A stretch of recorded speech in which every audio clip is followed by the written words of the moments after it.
আমরা মানি ভিউ এর লোন যখন আমরা ডেট ওভার হয়ে যায় আমাদের, তখন মাথাতে পোকা কাটতে লেগে যায়, তখন আমাদের কাছে চার্জ বেড়ে যায়। তো আমরা এটাকে কিভাবে আমরা অনলি আমাদের এমআই চার্জটা আছে ওটা ভরবো। তো এখানে আমরা সব থেকে প্রথম তোমাদেরকে দেখিয়ে দিচ্ছি, পে নাও ক্লিক করব। পে নাও ক্লিক করার পর এখানে আমাদের সাথে পপ আপ খুলে যাবে, দিয়ে অনলি ডিউ ইএমআই এখানে ক্লিক করবো, দিয়ে আমাদের চার্জ যেটা আছে ওটাই কাটবে। আমার এখানে দেখাচ্ছে ঠিক, কিন্তু কি চার্জ ওটাই কাটবে। পে নাও ক্লিক করলাম, দিয়ে প্রসেসে ক্লিক করব, দিয়ে প্রসেসে করার পর তারপরে এরকম খুলে যাবে পেজটা। দিয়ে আমাদের এখানে debit card, UPI, net banking যার যেটা আছে ভরবে। আমি তো ইউপিআই থেকে ভরবো, দিয়ে এখানে আমরা ইউপিআই নাম্বার দেবো। তো ইউপিআই নাম্বারটা ফোনপে থেকে কিভাবে নিব, চলো ফোনপেতে আমরা যে চলে যাই।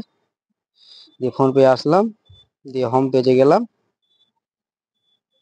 হোম পেজে যে এখানে আমরা কিউআর কোড আছে, দিয়ে এখানে আমরা কপি করব ইউপিআই আইডি নিচেরটা, দিয়ে আমাদের কপি হয়ে গেল। এবার এখানে এসে আমরা পেস্ট করে দেব। এখানে এসে আমরা পেস্ট করে দিলাম। এরকম যদি তোমাদেরও থাকে তাহলে তোমরাও করে নিবা, যার যেটা নেট ব্যাংকিং আছে ওরকম ভরে দিবা। দিয়ে এখানে আমরা পে নাও করে দিলাম, দিয়ে এখানে প্রসেসিং হচ্ছে। দিয়ে এবার আমাকে যেতে হবে ফোন পেতে, যেহেতু ওখানে আমি ইউপিআই আইডি দিয়েছি, তাহলে আমরা এখন ফোন পেতে চলে আসলাম। এখানে আমরা পে নাও ক্লিক করব, দিয়ে যার যেটা পিন আছে সেটা পিন এভাবে দিয়ে দিবা, দিয়ে আমার 5,658 টাকায় কাটবে।